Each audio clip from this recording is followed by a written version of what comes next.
Hi everyone.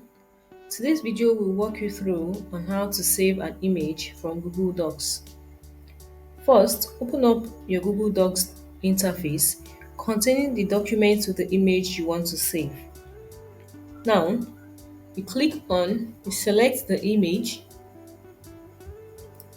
then you right click on the image.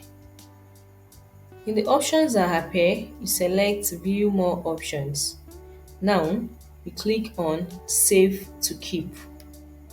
The image will be displayed in the sidebar here. Now, you right click on the image and you select Save Image As. You'll be prompted to name the image. Then you click Save. Now, your image has been downloaded, as you can see in the download icon.